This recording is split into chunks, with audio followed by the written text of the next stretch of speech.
warahmatullahi wabarakatuh. Anak-anak, hari ini kita akan belajar tentang perbedaan pantun dan syair. Ada yang tahu tidak? Kira-kira apa sih pantun dan syair itu? Pantun dan syair merupakan sebuah karya sastra jenis puisi lama. Jadi, pantun dan syair itu sebenarnya sama-sama puisi, tetapi jenis puisi lama.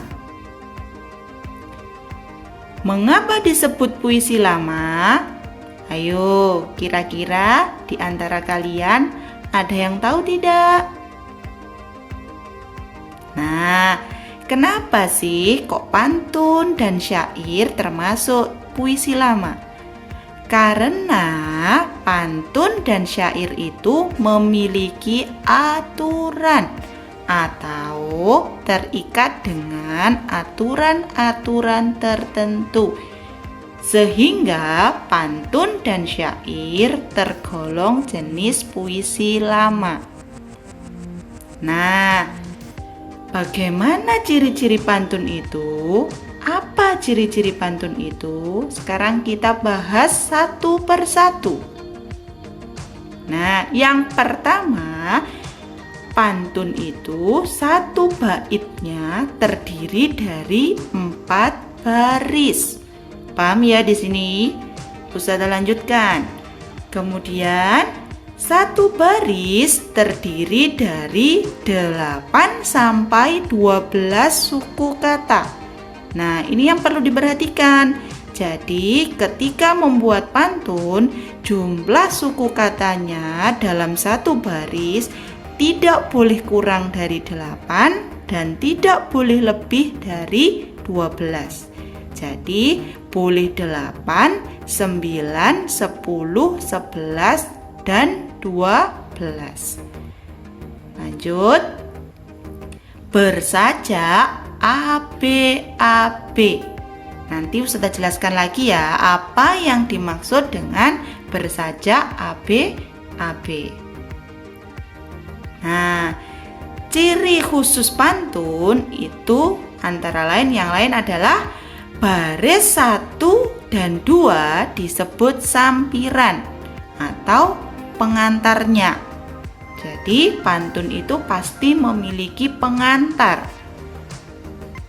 Kemudian baru di baris ketiga dan keempat disebut isi atau pesannya.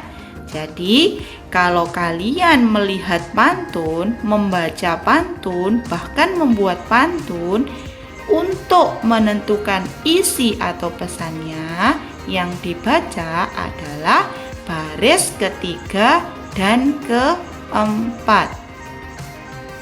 Nah, ini Ustazah sudah mencontohkan sebuah pantun, satu bait pantun. Kita akan bahas satu-satu ya. Kelinci berjalan di pinggir sungai. Harimau datang untuk mengejar. Jika kalian ingin pandai, haruslah rajin-rajin belajar. Ya, coba diperhatikan, di belakang setiap baris Ustazah sudah menuliskan angka. Ada 11, 9, dan 10. Itu yang dimaksud dengan suku kata. Jadi jumlah suku kata. Kelinci berjalan di pinggir sungai. 11 kan? Nanti coba dicek baris kedua, ketiga, dan keempat. Nah, kemudian baris 1, 2 itu yang disebut sampiran. Baris ketiga dan keempat disebut isi. Nah, tadi Ustazah sebutkan sebelumnya bersajak ABAB. Apa maksudnya? Jadi bukan berarti belakangnya itu harus huruf A dan B, tidak. Tetapi maksudnya adalah baris 1 dan 2, baris 1 dan 3 akhirannya harus sama. Coba diperhatikan di pantun tersebut yang Ustazah kasih tanda merah. Sama kan, berakhiran dengan I. Kemudian baris kedua dan keempat akhirannya juga harus sama. Di situ Ustazah contohkan pakai tanda warna biru. Yang A sama-sama A. Jadi boleh sama-sama I, boleh sama-sama A, boleh sama-sama O. Yang penting antara baris 1 dan 3 sama, baris 2 dan 4 juga sama. Kita lanjutkan ya. Ini contoh pantun selanjutnya. Nah, sama seperti tadi. Sudah ada suku katanya di belakang, jumlahnya sudah Ustazah tentukan. Nah, itu disebut sampiran. Kemudian baris ketiga dan keempat disebut apa tadi? Iya, pandai, disebut isi. Selanjutnya, Us, mengapa disebut pantun? Kan akhirnya sama. Iya, coba dilihat itu. Huruf vokalnya terakhirnya adalah A semua. A, AN, A lagi kan, AR. Baris ketiga AR, baris keempat AR lagi. Sama-sama A huruf vokalnya. Iya, kenapa kok bisa disebut itu pantun Ustazah?